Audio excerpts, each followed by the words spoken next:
Morning to everyone who's watching me through this platform.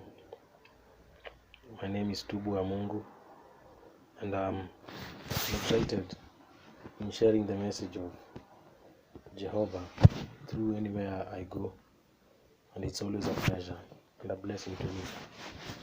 So now today I was reflecting on a certain story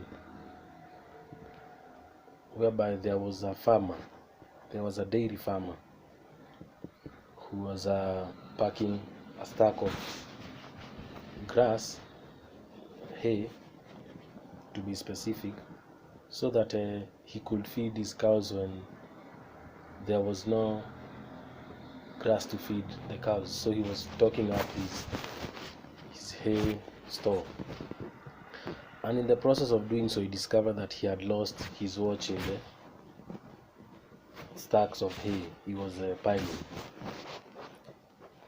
and he searched high and low for it but couldn't find the watch. So he looked around to see if anyone could assist him, because he was an old man and he loved the watch. He had worn the watch for a very long time, so it had sentimental value to him. And he went and opened his gate, and out there he saw a group of boys playing football. He asked them to come over to his stack of hay and help him look for his watch, and whoever got it first was going to get a reward of 200 shillings. And the boys, on hearing that, rushed to the stack of hay and started searching for the watch. But as time went by, they got tired and got back to playing ball, leaving the farmer disappointed and giving up. He just went and locked the gate, and as he was on his way to his house, maybe to have some tea, he heard the gate being knocked. He went and opened it. There was a little boy there. The little boy came and asked the farmer, "Please allow me to go and search for the watch. Just give me another chance." And the farmer thought, why not? And the boy just went over to the hay. The farmer went to the house to take his tea, and in no time he had a knock on his door, and the boy was there holding the watch. And the farmer was asking him, suspecting that the boy could have been hiding the watch all along. Maybe he had misplaced it somewhere else. So he was asking the little boy, "How did you end up finding the watch so easily?" Yet more than 6 boys went over to the hay and never found it. And so the boy was there telling the farmer that all I did was go to the stack of hay and lie down and kept my ears alert. And by keeping his ears alert, he could hear the ticking of the clock of the watch. And by that, he just went to where the sound was coming from, and he found the watch in the grass. On reflection, most of the times, us believers or us who are spiritual are always alert to the voice of the Lord. The book of John 10:27, Jesus said, "Kondoo wangu waisikia sauti yangu, nami nao ninawajua. Wote unifuata, nao wanakuwa salama." These times life is hard.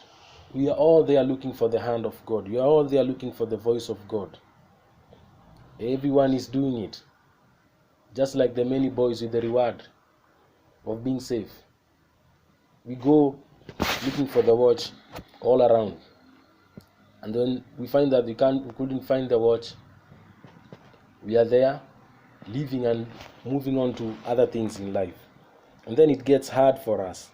And that's the happiness of the devil. That's where he gets his happiness from. Most of the time, the best way to find God is by first understanding his word. And the word of God can be summarized in just 2, they call phrases or sentences, which Jesus summarized in everything. The first thing Jesus said, love the Lord your God with all your heart, strength, and soul. Second, love your neighbor as you love yourself. That's the word of God. and by believing in the word of God of Jesus Christ, then we are justified by doing that. And from there we can understand. Look around. Right now it's time for COVID. There is lockdown as I speak, but people are losing jobs. People are suffering. But on the other hand, there are some who are always happy. There are some who have never lacked. There are some who are just there. It's not because they are special. Some could even be bad people who engage in illegal things. But now there are those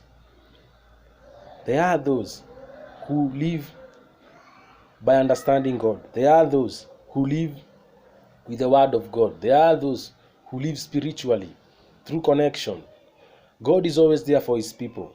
Jesus promises that for those who follow him, they will always be safe. And from that, we can learn that we just need to relax and follow the word of God. By following the word of God blindly, by having faith is blind, then we can be called as God's people, and God promises that he can never neglect us. God promises that he can never forsake us, and by then we will be safe and our life will be easier in the best way possible. May God bless you and may he guide you in whatever you do. Shalom.